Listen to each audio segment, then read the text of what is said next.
son 6e mois de grossesse. Tout de suite, nous pensons directement à une femme qui n'arrive pas à concevoir. Mais c'est réellement le cas. Et notre tête de base parle d'une femme qui n'arrivait pas à concevoir. Mais dans l'étude que nous pouvons avoir, en fonction de ce test de base, laissez-moi vous dire que nous devons quand même mettre ce test dans un contexte. Généralement, nous parlons tous des directives que le Seigneur a pu donner à Adam et Ève, même si certaines recherches nous démontrent que ce ne sont que des tableaux, mais je veux juste que vous reteniez quelque chose. C'est que Dieu a dit, il a interdit à Adam et Ève de ne pas manger le fruit qui se trouve dans le jardin. Ce n'est pas la véracité de l'histoire qui m'intéresse, mais c'est la leçon que je peux tirer. Quand Adam et Ève ont goûté à ce fruit, est-ce qu'ils sont morts? Mais répondez-moi, je vous ai dit d'être connectés. Est-ce qu'ils sont morts? Amen, amen. Ils ont tout simplement découvert qu'ils étaient nus. La même parole de Dieu. Vous savez, nous allons l'entendre dire Évangile selon Saint Matthieu, Évangile selon Saint Luc, où l'épître aux Corinthiens, aux habitants de Corinthe, on a pour tendance de dire que c'est Saint Paul qui est l'auteur de tel livre, ou c'est tel évangéliste qui est l'auteur. Laissez-moi vous dire que la vérité est que tout ce qui se trouve dans la parole de Dieu vient de Dieu, et c'est Dieu qui est l'auteur. Parce qu'une chose est claire, ce n'est pas celui qui transcrit qui est l'auteur, mais c'est celui qui dit qui est l'auteur. Est-ce que quelqu'un m'a suivi? C'est celui qui a dicté qui est l'auteur. Celui qui transcrit n'est que le transcripteur. Alors que l'homme de Dieu vient ici et qu'il libère des paroles, ce n'est pas lui qui te donne la bénédiction. Mais en fait, lui, il n'est qu'un canal de bénédiction parce que c'est Dieu qui a prévu de te bénir aujourd'hui. Tu n'as pas dit Amen. La même Bible dit, le salaire du péché, c'est quoi? Toi et moi, nous péchons. Je suis le meilleur. Peut-être que toi, tu ne pêches pas. Qui pêche aussi comme moi? Lève bien la main. Alléluia. Le salaire du péché, c'est la mort. Romains 3, 23. Tous ont péché et se sont privés de la gloire de Dieu. Mais lorsque nous péchons, est-ce que nous mourons d'aussitôt? Ok. Le salaire du péché, c'est la mort. Si vous mangez de ce fruit, vous mourrez. Ils ont mangé, ils ne sont pas morts. Nous péchons, nous ne mourrons pas. Ok. Ok. Il y a quelque chose qui ne va pas. C'est bien ça, non? Mais à vrai dire, nous mourrons. Mais seulement que il y a plusieurs types de morts.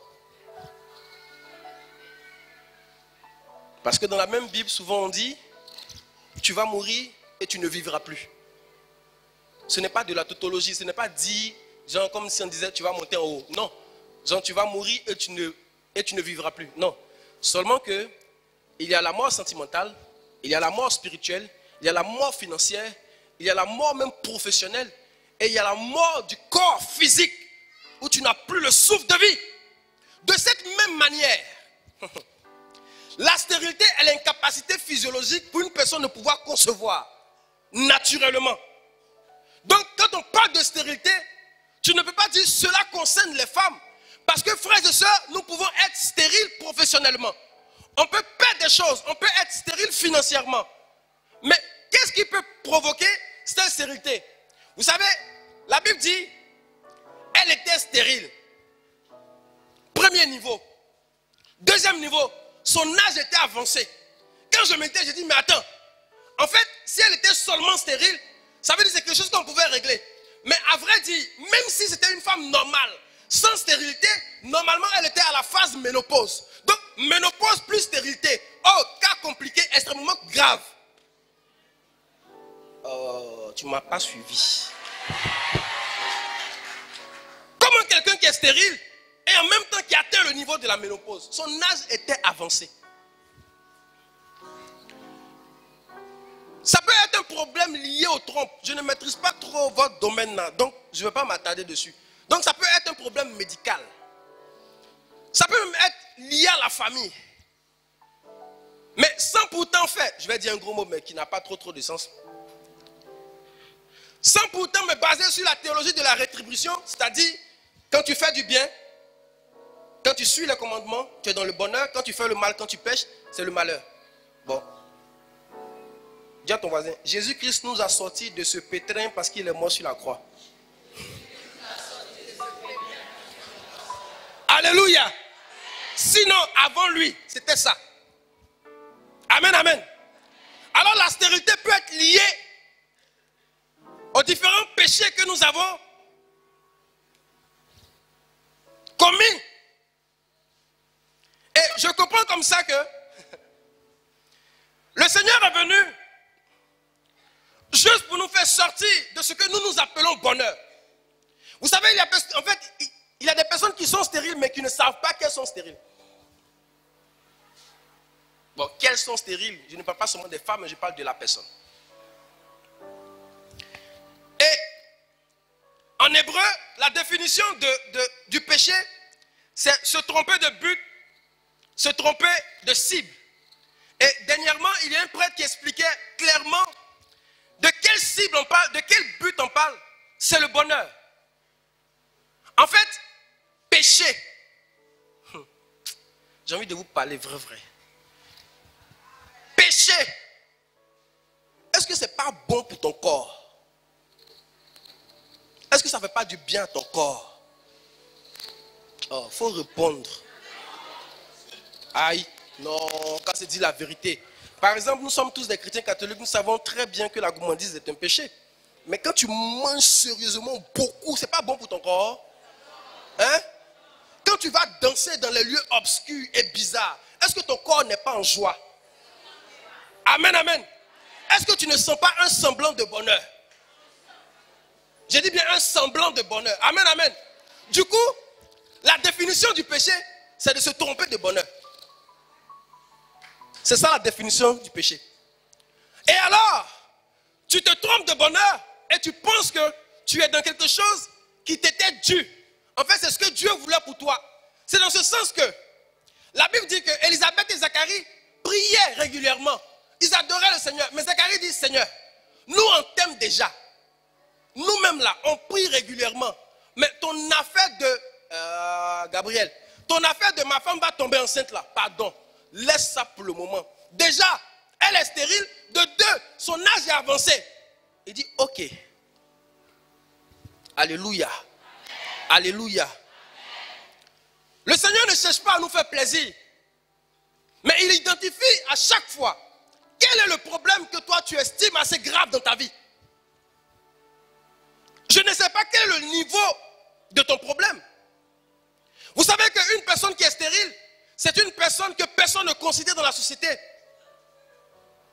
Les gens t'appellent.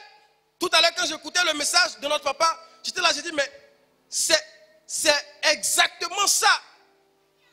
Les gens t'appellent ma soeur, mais c'est une moquerie. Les gens disent ah mon père, mais ils savent que tu es en galère. Ah le berger, celui qui va toujours à Shiloh, mais ils savent que c'est dur sur toi. C'est une manière de te dire, regarde, si tu ne voles pas comme nous, ça sera toujours dur sur toi. Et si vous prenez la vie de Rachel, dans le livre de Genèse chapitre 30, vous allez voir qu'elle souffrait. Mais j'adore cette partie-là. Tu vas prendre Genèse chapitre 30, verset 23.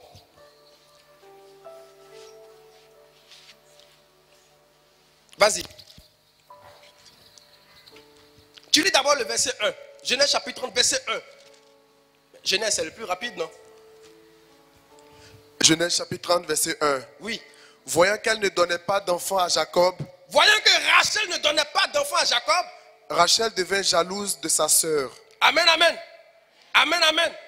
Rachel devint jalouse de sa soeur. C'est normal, mais ce n'est pas normal. Amen, amen. Amen, amen. Les gens rendent témoignage, toi tu vois cela comme un film. Frères et sœurs, je vais vous dire la vérité. J'ai vu de mes propres yeux. Pendant que les gens sont en train de prier pour demander visa pour aller en France, il y a des personnes quand ils voient l'ambassade, on leur demande tu reviens quand? Ce n'est pas affaire de dire est-ce que tu as un compte en banque? Est-ce que on dit tu reviens quand? Je suis en train de dire à des personnes ici que tu ne feras même pas d'effort. Que tu ne feras pas d'effort. Que ce que tu recherches, les choses viendront à toi. Je dis ce que toi-même tu recherches, ça viendra à toi. Oh! J'expliquais un jour à quelqu'un. Tu restes debout, mon fils. J'expliquais un jour à quelqu'un. Je lui ai dit, regarde, j'ai vu dans un documentaire le rugissement du lion. En fait, ce qui fait que les gazelles viennent toujours vers le lion, c'est qu'en fait, quand le lion rugit, le son de son rugissement est inverse. Je vais vous expliquer. Le lion est un danger pour la gazelle, n'est-ce pas? Mais il est en face comme ça de la gazelle. Et quand il rugit, la gazelle a comme l'impression qu'il est derrière. Donc la gazelle court pour venir vers le lion. Oh! Je vois des personnes ici qui ne feront pas d'effort. Je vois des personnes ici qui vont rester dans leur position et la bénédiction viendra jusqu'à toi. Oh, tu t'es pas levé pour dire Amen. Dis Amen très fort. Alléluia. Alléluia. Donc tu es là, tu ne bouges pas. Tu ne sais même pas ce qui se passe dans ta vie. Oh, on dira. Celle qu'on appelait la stérile. Celle même qui était stérile. Elle est à son 6e mois. Alléluia. Vous voyez, Rachel était stérile. Mais le verset 23 dit quoi? Vas-y. Elle devint enceinte. Rachel devint enceinte. Enfanta un fils. Enfanta un fils. Et s'écria. Et s'écria. Dieu a enfin enlevé mon opprobre. Dieu a enfin enlevé ma honte. Être stérile, c'est une honte. Ne pas avoir un emploi, c'est une honte. Il y a plusieurs discussions qui se passent dans le couple. Ce n'est pas parce que la communication n'y est pas, c'est juste la galère. Oh.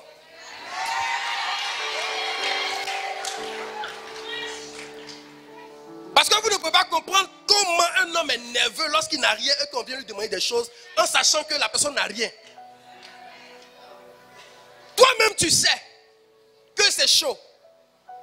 Et pour t'empêcher même de venir me demander des choses, je t'ai donné tous les projets, je t'ai tout expliqué. Juste à la fin, tu me parles de sac. Donc imaginez un peu le contraste qu'il y a. Donc vous savez, il y a forcément la honte. Et Rachel dit, oh, le Seigneur a enlevé la honte sur moi. Dieu en fait, ne t'a pas créé pour que tu souffres. Non. Il ne t'a pas créé pour que toi tu restes stérile. Non. Non. Et ce même message a été adressé à Élisabeth. Luc chapitre 1, verset 25.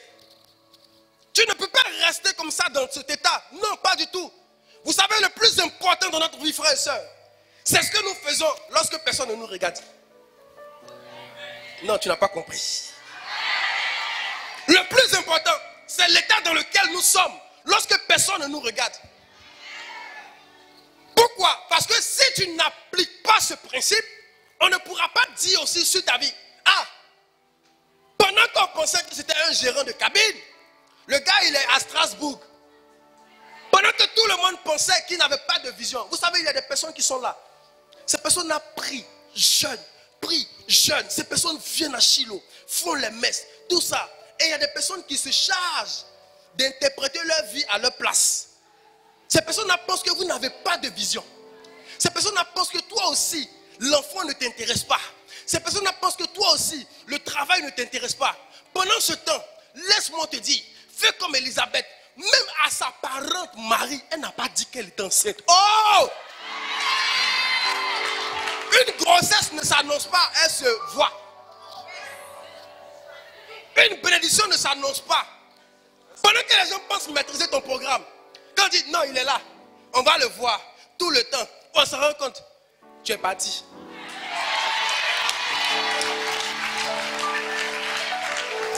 Et pourquoi ça surprend? Parce qu'en fait, toi, pour toi, c'est un acquis. Et tu sais que tu es un Dieu qui agit, pas seulement parce que tu es stérile, mais même si tu es stérile et ménopausé, et c'est pas ça se dit, mais lui, il prend tout ça. Il dit, regarde, je sens que c'est maintenant que je dois agir. Lazare était malade. Il dit, oh, il ne va pas mourir. On dit, oh, il est mort. Il dit, ok, attends, je vais pleurer un peu parce que je suis un homme. Mais quand il est arrivé, il a senti que 4 jours après, c'est maintenant lui Dieu. On peut sentir son agir dans la vie de Lazare. Ton problème reçoit la solution aujourd'hui. Alléluia. Alléluia. Luc chapitre 1, vas-y. Verset 25. Luc chapitre 1, verset 25. Oui. Voilà ce qu'a fait pour moi le Seigneur au temps où il a jeté les yeux sur moi. Voilà ce qu'a fait pour moi le Seigneur au temps où il a jeté les yeux sur moi. Pour mettre fin à ce qui faisait ma honte devant les hommes. Pour mettre fin à ce qui faisait ma honte devant les hommes. Pour mettre fin à ce qui faisait ma honte devant les hommes. Il y a plusieurs situations comme ça.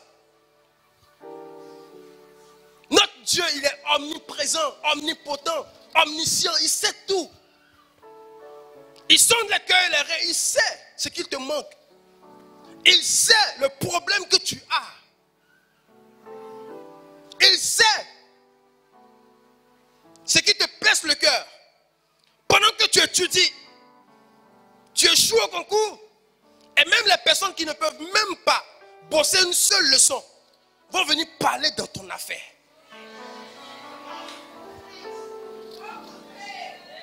Les gens te parlent, dépose tes dossiers, mais tu déposes, chaque jour tu déposes.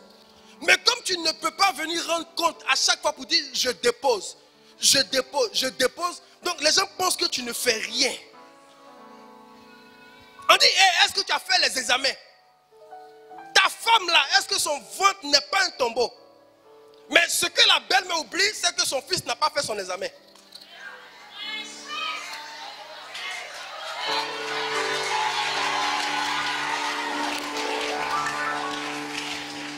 Alléluia. Alléluia. Et on pense que tu es inconscient. On pense que ça ne t'intéresse pas. Et arrivé un moment, ce que le Seigneur te demande, c'est de faire corps avec lui face à la situation. Si c'est une situation qui sort de ta zone d'influence et de contrôle, mais ce n'est pas toi le problème. Arrivé un moment, tu dis, hey, Seigneur, mais je ne suis pas médecin. Je ne sais pas ce qui se passe dans mon ventre. Mais je vais à Shiloh. Comment je vais poser ma main sur mon ventre? Ou sur ma tête? Ou sur mon bras? Je ne sais pas. Parce que, laissez-moi vous dire que chacun est venu ici avec son niveau de stérilité et par rapport au domaine. Même moi qui vous parle, certainement il y a un domaine sur lequel je dois parler. Et tu dois prendre autorité sur ce domaine-là. Donc, chacun va parler. Et comme nous nous associons avec un Dieu puissant qui gère l'invisible, quand tu mets ta main, si jamais c'est un enfant tu cherches, quand tu mets ta main sur ton ventre, lui en fait, avec ta main que tu poses sur ton ventre, il ordonne à ton ange gardien, qui est normalement là, à tes services, d'entrer dans ton ventre, de restituer les choses, de voir certaines choses. Si c'est une affaire de trompe, je ne sais pas qu'ils ont coupé, qui est bouché, je ne sais même pas, parce qu'on entend tellement les histoires sur les trompes, mais toi-même tu sais. Quand tu poses ta main, tu ordonnes et tu appelles à l'existence, même quand le problème semble compliqué. Je vous dis qu'elle n'était pas seulement stérile, mais en plus d'être stérile, elle avait atteint l'état de la ménopause. Je ne connais pas toi ton problème. Non, je ne connais pas. Le Seigneur est venu pour enlever la honte sur toi. Parce qu'il sait que quand une femme est stérile, il sait que qu'un homme n'a pas d'emploi, quand quelqu'un n'a pas de l'argent, ça ne se cache pas. Oh. C'est pour cela qu'on parle de honte. Parce qu'il y a des choses qu'on peut cacher. Tu peux avoir une plaie sur ton ventre ici, une petite plaie, mais tu passes, personne ne voit. Mais quand après ton mariage, 2 ans, 3 ans après, il n'y a pas d'enfant, tout le monde sait, non? Quand tu n'as pas de boulot, tout le monde sait. Tout le monde sait. Et le Seigneur est venu pour lever la honte de plusieurs personnes ici. Vous savez, il y a des bénédictions qui viennent sur la vie des gens de façon démesurée. Tu n'as pas dit amen.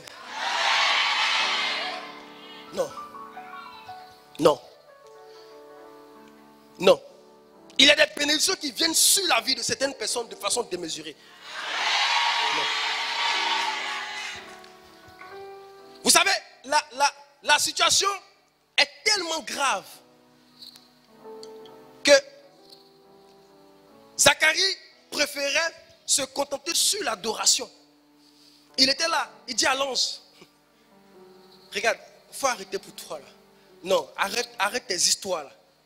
On dit, ok, tu sais ce qu'on va faire? Tu discutes trop avec Dieu. Moi je suis un envoyé. Je ne suis pas l'auteur de la parole, mais je ne suis qu'un envoyé. Donc, puisque tu es en train de discuter, voici ce qui va se passer. Amen, amen. Amen, amen. Le Seigneur veut prendre le contrôle dans la vie de plusieurs personnes ici. Moi, la définition que moi je donne à la prière est celle-là. Seigneur, je sais que tu m'as créé libre. Je te laisse tout contrôle afin de faire de moi ce que tu veux. Je te donne ma liberté.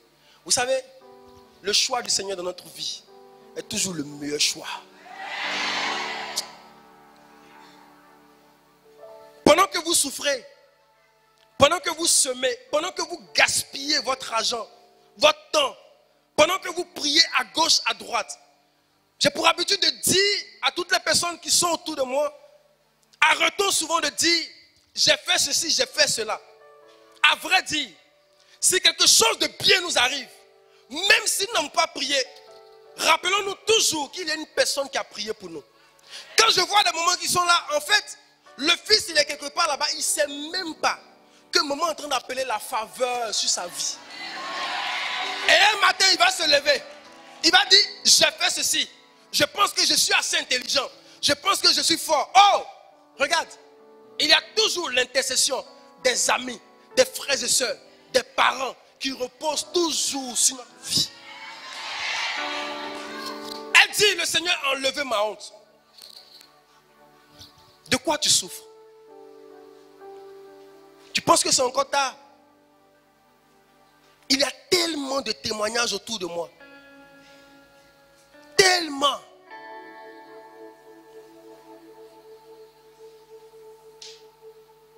Il y a l'un de mes fils qui fait le 3e cycle, qui était venu me voir en mai dernier, je crois. C'était avant que je n'effectue mon voyage. Et il m'a expliqué pas mal de choses.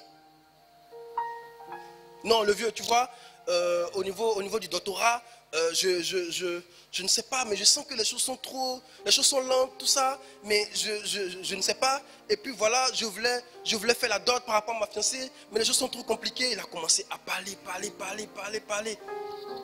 Et quand il a fini, je lui ai dit, tout ce que tu viens de m'expliquer, je pense que tu as fait ta part. Mais tout ce que tu m'as expliqué, la plupart de ce que tu m'as expliqué sort de ta zone de contrôle.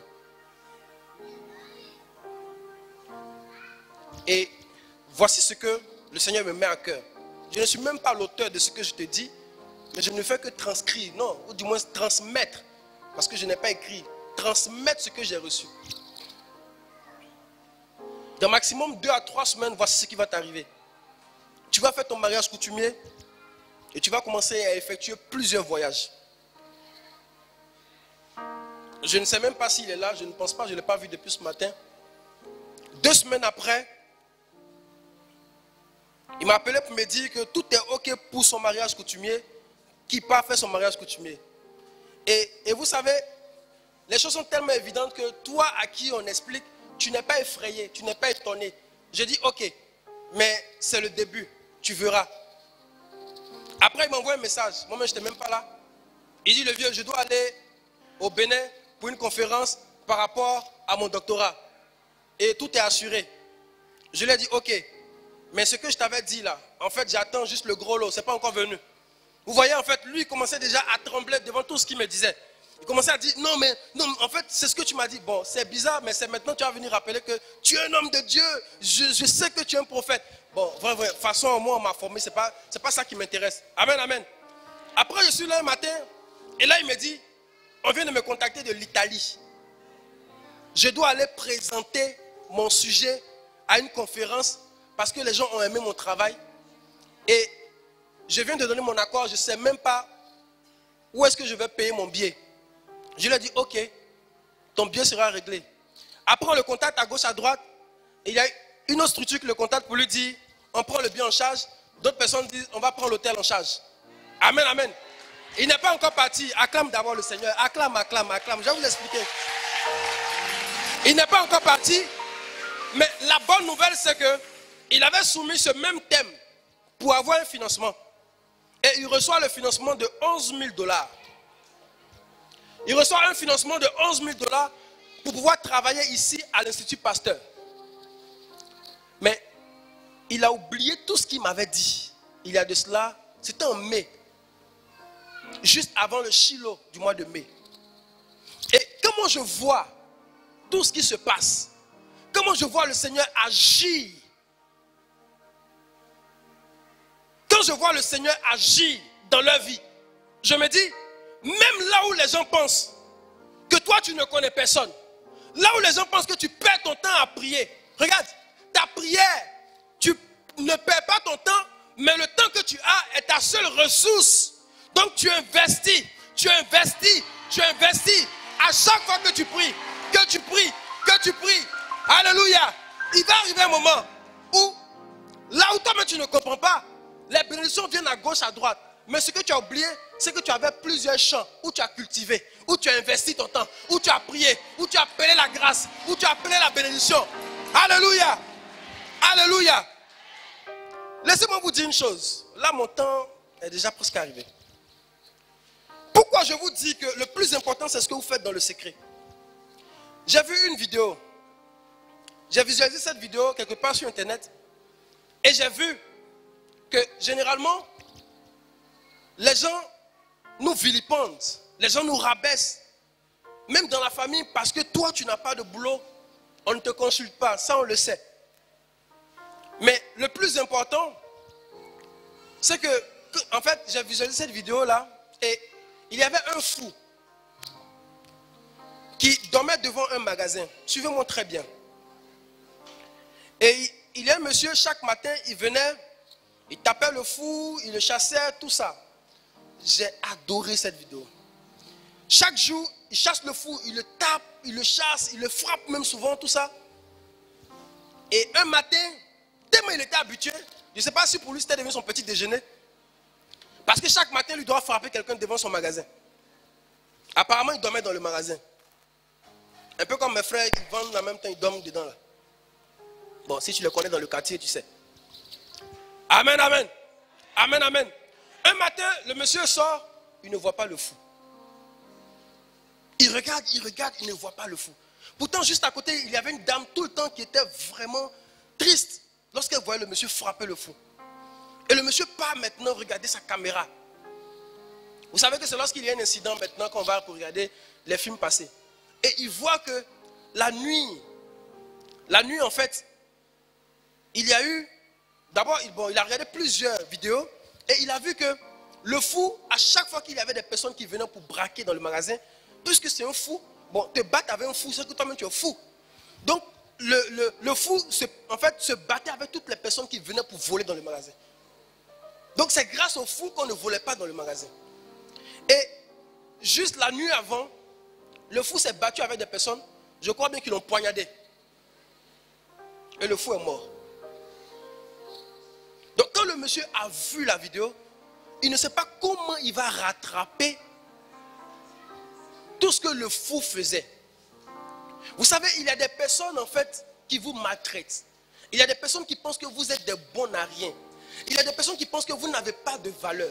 Regardez, il y a des personnes même qui pensent que votre beauté est liée à vos entrailles. Il y a des personnes même qui pensent que vous parlez un peu trop, que vous ne méritez pas tel enfant. genre, mon fils ne te mérite pas, ou bien je ne sais pas si, en fait, tu ne mérites pas mon fils, tu ne mérites pas ma fille. Il y a des personnes même qui pensent qu'il y a des boulots qui sont déjà taillés sur mesure pour d'autres personnes. Mais moi, je vais vous dire, le plus important, c'est tout ce que vous faites dans le secret lorsque personne ne vous regarde. C'est votre temps de prière. C'est lorsque vous parlez à la situation qui ronge votre vie. Et un matin, les gens se demanderont, mais ce n'était pas la dame qui venait à Shiloh qui est là. Vous savez, en fait, nous devons exceller dans tout domaine. Je ne sais pas ton niveau d'études, ça ne m'intéresse pas. Tu sais pourquoi? Parce que quand Dieu te bénit, quand son onction te touche, même si tu es un cordonnier, quelqu'un disait, tu seras le cordonnier du président. Oh! Des personnes parlent en fait de, je n'ai que le permis. Mais est-ce que tu sais que le chauffeur du président, il y a plusieurs personnes qui l'envient? Fais ce que tu as à faire et laisse Dieu agir. Alléluia. On se tient tous debout.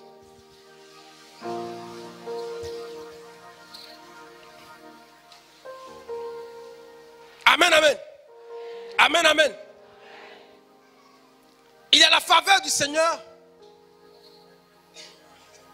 qui descend sur la vie de plusieurs personnes. Vous savez, généralement, l'homme en lui-même a cette motion-là de vouloir faire ses propres expériences. Quand tu expliques une situation à quelqu'un, la personne n'arrive pas à croire tant qu'elle n'a pas fait son expérience. C'est pour cela que tu vas beau dire aux gens que les gens souffrent dans tel pays, tel pays, tel pays. La personne va dire, les gens souffrent, mais c'est ça, c'est là-bas, je veux partir. Tu vas dire à des personnes, ton état actuel ne définit pas qui tu seras demain. La personne te dira, oui, mais moi-même, je veux voir d'abord. Alléluia. Alléluia. J'ai une soeur. Je revenais il y a 2 ans de cela, de la ville de Soubré. Et je devais prêcher à la place de mon papa Effelin à Gagnoa. Et j'étais avec plusieurs de mes soeurs dans la voiture. Et juste après Gagnoa, nous avons eu un accident. Et juste après l'accident, il y avait une dedans, ça faisait 8 ans qu'elle cherchait un enfant. Et je lui ai dit, c'est vrai que nous sommes sous le choc. On vient de faire un accident. Mais le Seigneur te donnera un enfant. Là où je vous parle, elle a eu son 2e enfant 8 ans après. Je dis bien 8 ans après. Elle n'est pas là, mes autres sœurs sont là. Elles savent très bien de qui je parle. Vous savez, si le Seigneur l'a fait pour les autres, il le fera également pour vous. S'il l'a fait pour les autres, il le fera également pour vous. Oh, ton amen est trop timide.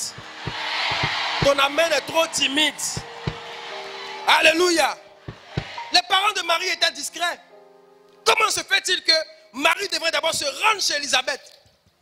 On nous dit que l'enfant a tressailli. Mais laissez-moi vous dire que depuis que l'ange a annoncé à Élisabeth qu'elle tombera enceinte, la Bible dit que l'enfant était déjà rempli du Saint-Esprit. Alléluia. Ta bénédiction est déjà en sécurité, est déjà sécurisée. Tu n'as pas dit amen. Mais même si la prophétie t'a été adressée, même si tu sais ce qui doit arriver sur ta vie et que tu vois le contraire, je dis même si tu vois le contraire, quand tout est difficile, un homme de Dieu disait, il dit même quand tout est compliqué, pendant que tu vois l'inverse de la bénédiction, ça veut dire que ta bénédiction n'est pas loin, tu n'as pas dit amen. Ça veut dire que ta souffrance est presque finie, tu n'as pas dit amen. Vous savez, l'enfant de Rachel, vous connaissez très bien sa vie, c'est Joseph.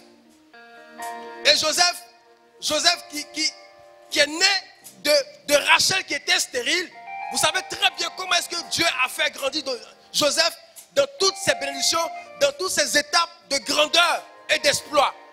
Je ne sais pas d'où est-ce que ta bénédiction sortira. Je ne sais pas de quelle poussière tu seras enlevé. Je ne sais pas quelle est la situation qui te rend, en fait, dans cet état. Mais je sais une chose. Le Seigneur fait descendre maintenant sa faveur sur toi. Je prophétise sur la vie de plusieurs personnes maintenant. J'appelle la bénédiction. J'appelle maintenant la restauration. J'appelle un changement de programme. Je parle d'un changement de programme. Je dis ta vie sera bouleversée. Alléluia. Acclame très fort le Seigneur. Sa grâce descend maintenant sur ta vie. Alléluia. Dieu est en train de localiser juste 3 personnes. Vous allez m'identifier. Sa faveur est en train de descendre sur ces personnes-là. Il dit, regarde, ton passé ne peut pas définir ton avenir. Ce n'est pas possible. Il y a un temps pour toutes choses. Ecclésiaste chapitre 3. Il y a un temps pour pleurer. Il y a un temps pour rire. Il y a un temps pour souffrir. Il y a un temps pour être dans la joie. Je sais une chose. Aujourd'hui, tu as peut-être échoué. Tu n'as peut-être pas d'enfant. Tu n'as même pas de boulot. Mais l'onction qui repose sur ta vie fera que tu seras localisé par les recruteurs au nom puissant de Jésus. On élève tous les mains. La faveur descend sur 3 personnes maintenant. C'est tellement clair dans mon esprit.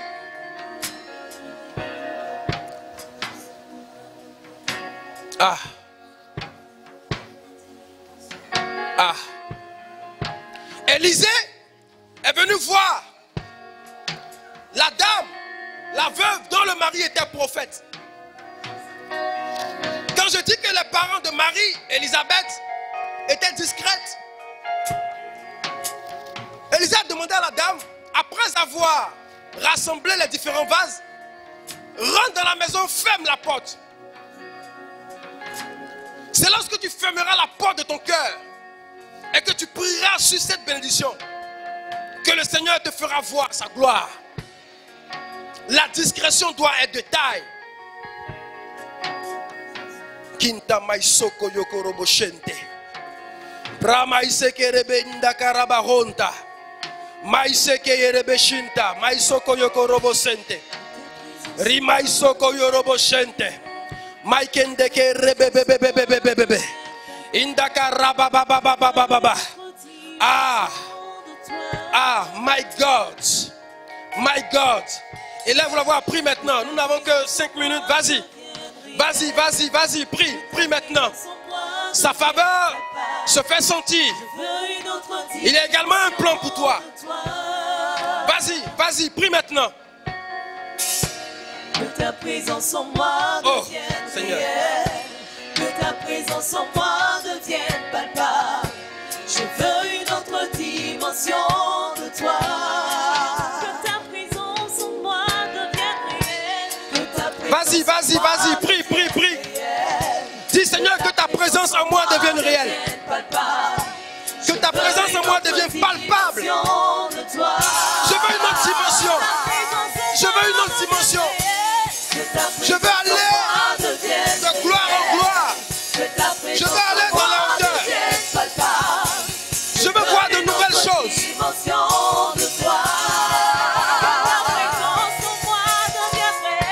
Que ta présence en moi devienne réelle.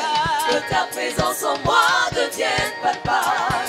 Je veux une autre dimension de toi.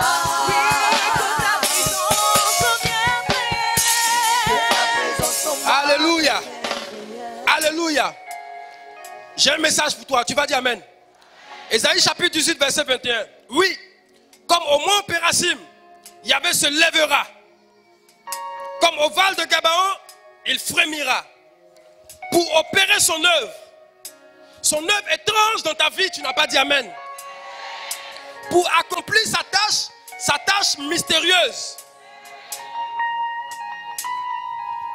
Service d'ordre. Je finis par là. C'est clair. Vous allez m'identifier ces 3 personnes. L'onction du Seigneur se fait sentir par là. Juste là. Vous voyez, il y a une personne qui reçoit la faveur de Dieu. Et cela sera tellement grand. La personne a essuyé plusieurs larmes. La personne est juste là. Juste là. La personne a essuyé plusieurs larmes. Et le Seigneur fait descendre sa faveur maintenant sur cette personne. Pendant que je parle, cela contamine 2 autres personnes. Je dis cela contamine 2 autres personnes. Il est venu pour broyer toute maladie, toute souffrance. Il dit, regarde, je veux faire mon œuvre étrange de ta vie. Oh my God. Envoie-moi cette personne. Une autre personne à côté est en train de vivre la même expérience. Aïe, aïe, aïe. Aidez-la. My God. Aidez-moi cette personne ici. Prenez l'enfant s'il vous plaît.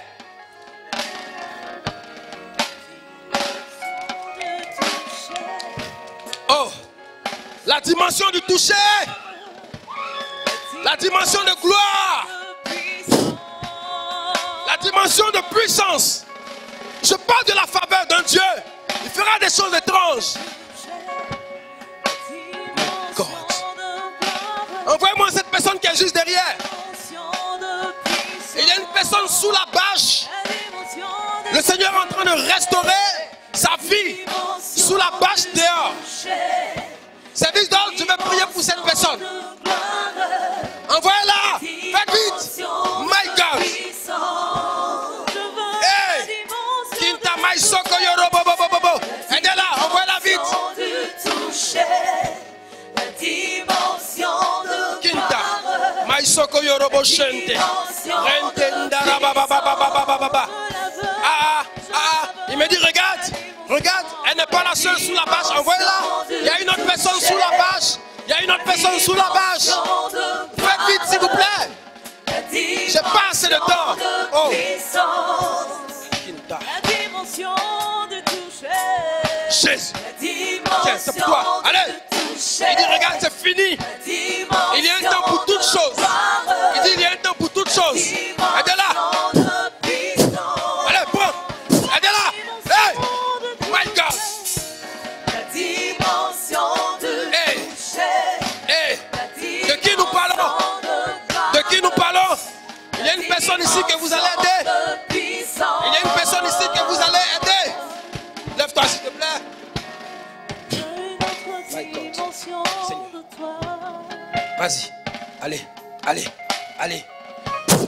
Aide-la. Oh. Hey. Oh. Je veux une autre dimension de toi. Seigneur, je Le cœur s'il vous plaît, je finis par là. Il faut l'aider. Allez, lève-toi. Tiens ça. Allez, vas-y, aide-la. Allez. Il faut l'envoyer.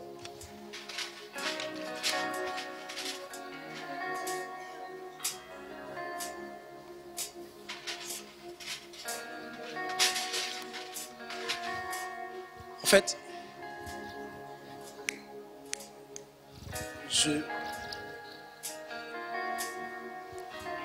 Seigneur, je te laisse tout contrôle maintenant. Je dis maintenant. Père,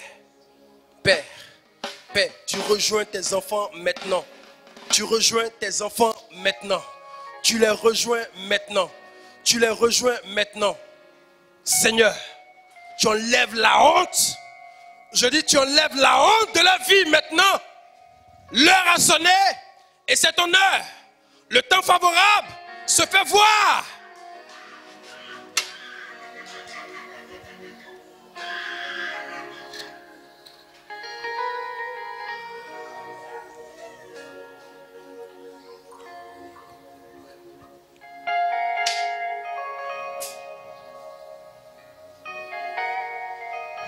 Bon, je ne sais pas, mais il me dit, regarde, je finis par là, il me dit, regarde, tu as tellement connu la honte de ta vie parce que là, tu es arrivé à un certain niveau où tu dois à quelqu'un 2 157 000. Je vais prier pour cette personne. Je finis juste par là. Je vois 2 157 000. Je ne sais pas, ça fait honte. Ça fait honte de s'avancer. Ça fait vraiment honte. Mais à vrai dire, en tant que chaque jour, je veux juste en fait que la personne lève la main. Je veux prier pour cette personne. Excusez-moi, j'ai déjà fini. 2 157 000. C'est qui? C'est qui, s'il vous plaît? Où est la personne? La personne peut juste lever la main. Ok. Il est juste derrière. Le cœur, j'ai fini. Le cœur, j'ai fini. On prie, s'il vous plaît. Le cœur, j'ai fini. Une autre dimension de toi.